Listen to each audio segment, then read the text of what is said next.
The crackling of a fire in the dead of night echoes in the quiet of the forest, the shadows casting eerie shapes upon the ancient trees. The air, thick with mystery, carries whispers from another time, a time when survival was frail and alliances between people were fragile and uncertain.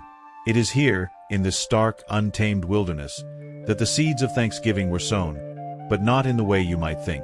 No, the origins of this holiday are far darker and more complex than the cheerful harvest feasts we know today. The true history of Thanksgiving is a story of survival, of diplomacy, and of untold sacrifices, the kind of history that has been buried under the golden myths and stories we've come to associate with the day. In the midst of a battle for survival, when the hope of a people was at its lowest, something extraordinary happened. Something that would lay the groundwork for one of the most enduring holidays in the American consciousness. But was it truly a day of giving thanks, or a moment of uneasy truce, forged from hardship, pain, and the clash of two very different worlds? Let us journey back to the year 1621, where the world was nothing like we imagine it today. The Pilgrims, thousands of miles from home, had just set foot on a new continent, a land of opportunity and unknown dangers. Their survival, their legacy, and their bond with the indigenous peoples would forever change the course of history. And yet, as we dig deeper into their story, we begin to see that the first Thanksgiving was not a mere feast. It was a turning point, one filled with unseen consequences and shadows. The Pilgrims' journey to the New World. In the early 1600s, Europe was a land of religious conflict, political upheaval, and shifting allegiances. For the Pilgrims, a group of separatists seeking religious freedom, England was no longer a place where they could live in peace. Fleeing persecution, the Pilgrims left their homes in the early 1600s, first finding refuge in the Netherlands, before deciding to embark on an even greater journey, to the New World. Their destination was not just a new life, but a new start, one where they could practice their faith freely. On September 16, 1620, the Mayflower set sail from Plymouth, England, carrying 102 passengers. Pilgrims, yes, but also many adventurers, tradesmen, and strangers who sought fortune in this new land.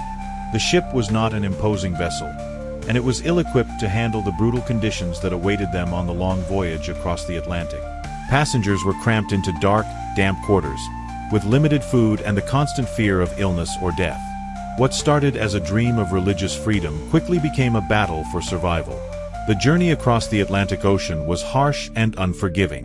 The seas were treacherous, and for many, seasickness, scurvy, and the oppressive heat of the ship's lower decks took their toll.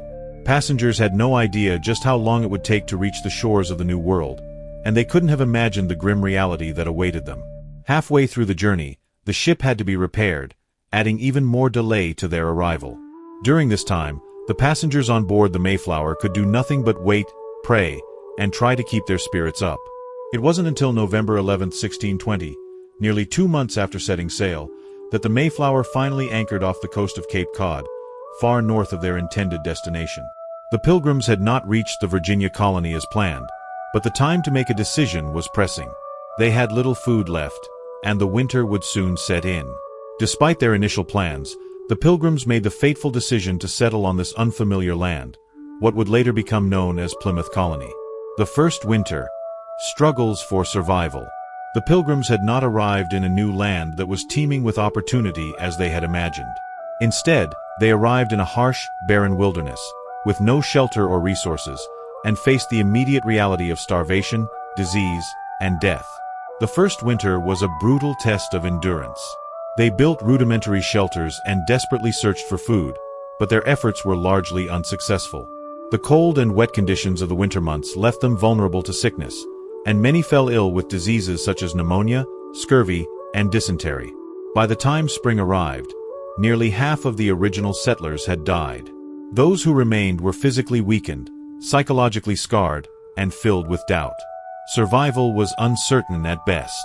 The Pilgrims, as a deeply religious people, turned to prayer and fasting, asking for divine intervention. They also began to rely on whatever resources they could find, scavenging the land for what little sustenance they could gather. Yet, they were not alone in this new world. The land, although foreign, was not entirely uninhabited. It was already home to indigenous peoples, who had lived on the continent for thousands of years. The Wampanoag and the role of Squanto. The Wampanoag people, led by Chief Massasoit, had lived in what we now call New England for centuries. They were a sophisticated society with deep spiritual beliefs, complex governance systems, and a strong relationship with the land. They had lived through the devastation of European diseases in the years prior to the Pilgrims' arrival, which had reduced their numbers by as much as 90%. It was under these desperate conditions that they first encountered the Pilgrims.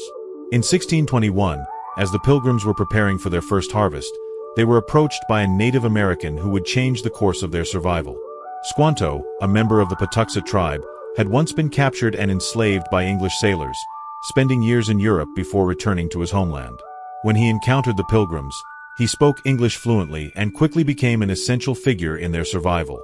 He taught the Pilgrims how to plant corn, fish, and hunt in the unfamiliar landscape. Without Squanto's help, it's highly likely that the colony would have failed, and the Pilgrims would have perished. Squanto's aid was not born purely out of kindness. It was a matter of diplomacy and survival. The Wampanoag were keenly aware of the potential for conflict with the European settlers, but they saw an opportunity in forming an alliance. Through Squanto's mediation, the Pilgrims and the Wampanoag forged a peace agreement, one that would endure for over 50 years, a rare moment of cooperation between European settlers and indigenous peoples. The First Thanksgiving, a feast of unity and tension. By the fall of 1621, the Pilgrims had successfully harvested their crops, largely thanks to Squanto's guidance. They were finally able to celebrate, and it is here that the first Thanksgiving story is often told. However, the reality of the event was far more complex than a simple feast. The Pilgrims invited the Wampanoag to join them in a feast to celebrate the harvest. The menu, as we know it today, was drastically different from modern Thanksgiving dinners. There were no pies, no mashed potatoes, and certainly no turkey. Instead, the Pilgrims and the Wampanoag shared foods such as venison, fish, corn, beans, and squash. It was a celebration of survival, but it was also a political gesture. The feast was not a simple celebration of gratitude, it was a political act, a diplomatic event between two peoples who had very different cultures and worldviews. The Wampanoag were there, but they were not mere guests. They were crucial to the survival of the Pilgrims, and they knew it. The Pilgrims, in turn, understood that they were reliant on the Wampanoag for food, for knowledge, and for the peace that allowed their colony to thrive. The evolution of Thanksgiving, a nation's shifting identity. As the Pilgrims and the Wampanoag parted ways after that first Thanksgiving, neither party could have anticipated how the legacy of that shared meal would unfold across centuries. The story of Thanksgiving does not stop in 1621. Rather, it marks a turning point, an early chapter in a saga that would continue to evolve along with the American identity.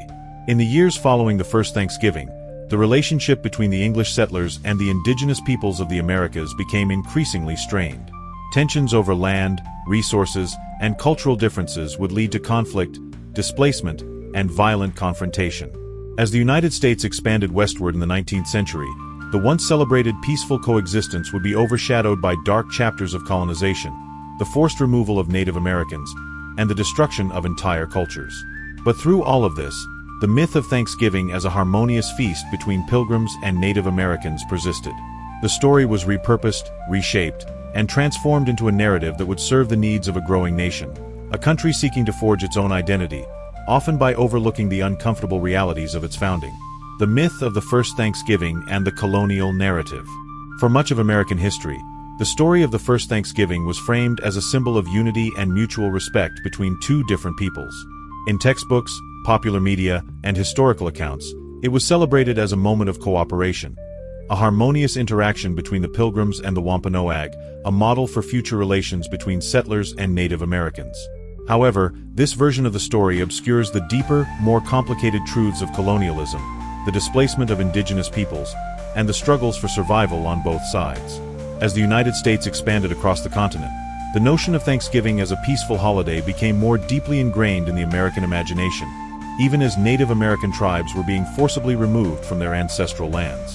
The Thanksgiving narrative began to reflect the ideals of the nation, its manifest destiny, its sense of divine providence, and its belief in the superiority of European settlers over indigenous peoples.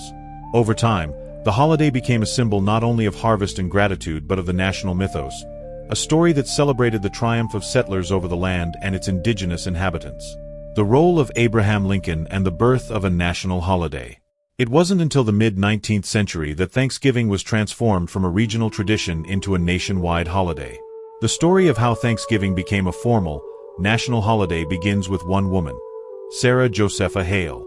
Hale, a writer and editor, is best known for writing the nursery rhyme, Mary Had a Little Lamb. However, she is also credited with being the driving force behind the campaign to establish Thanksgiving as a national holiday. For decades, Hale wrote letters to presidents and governors, advocating for a fixed day of national Thanksgiving.